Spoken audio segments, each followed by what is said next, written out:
Andy from Blue Collar Corner. I'm here with Councilman Dan Halloran for the, we got a little pep rally for Dr. James Milano, who's running for the Congress position over Gary Ackerman. Right, the 5th congressional race.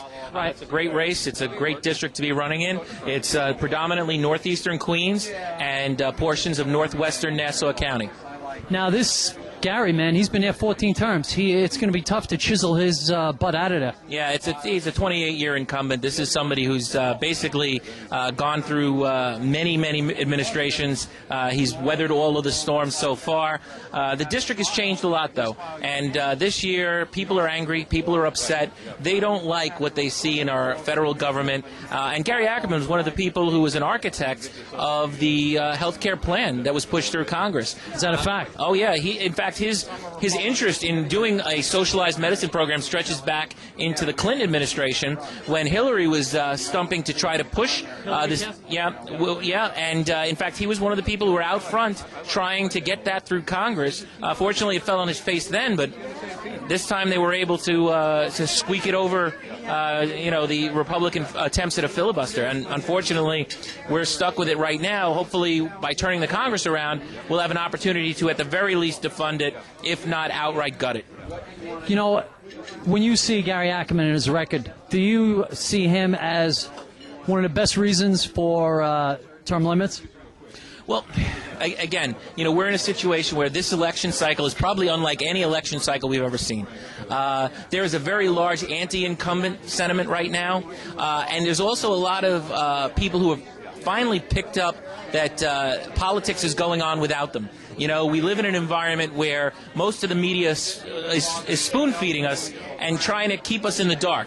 And people have hit the internet. People are waking up to the fact that there are alternative media sources. They're not simply taking the pablum that they're being spooned by the major network. Dan, that's why I'm here, man. That's why I'm doing this. I know, Andy, and you've been out there trying to bring light to some of these stories. Alternative news networks are really providing the only information that's valid out there. I mean, there are so many things going on that we never hear about. I mean, Dr. Milano spoke briefly about the fact that we're going to be taxed on our W-2s, on the health care benefits we get from our employers. Nobody thought that was a bonus. Nobody mentioned that.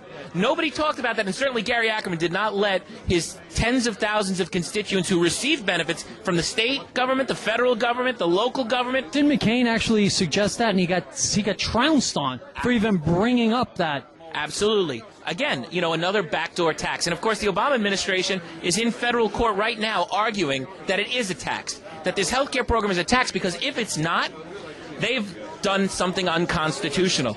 So they can't use the Commerce Clause. That's correct. This is one of those instances where federal legislation will fail unless you can call it a tax, which is why now the Obama administration has completely reversed itself on the position that it's not a tax. It is a tax, and it has to be in order for it to survive constitutional scrutiny. This is going to be Obama's read my lips moment. Oh, it is, and I'm hoping he's a one-termer.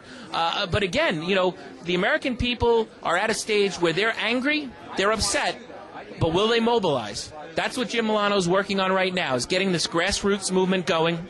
They're talking about bringing it to the people. And it's not just one segment. It's not just Tea Partiers who are upset.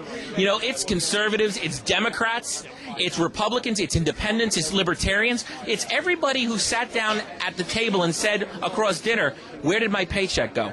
And that's nothing compared to what's about to happen. For a family of 4, where you're paying 40% of your income in taxes, this health care tax will push you into the 50% bracket. You're working more than half the time for the government. There's something wrong with that. We got a problem. Dan, listen, I couldn't do what I do without your generosity and your ability to give me access to you, so I want to thank you. I appreciate it. Andy, Good luck, the best. Councilman. All the best.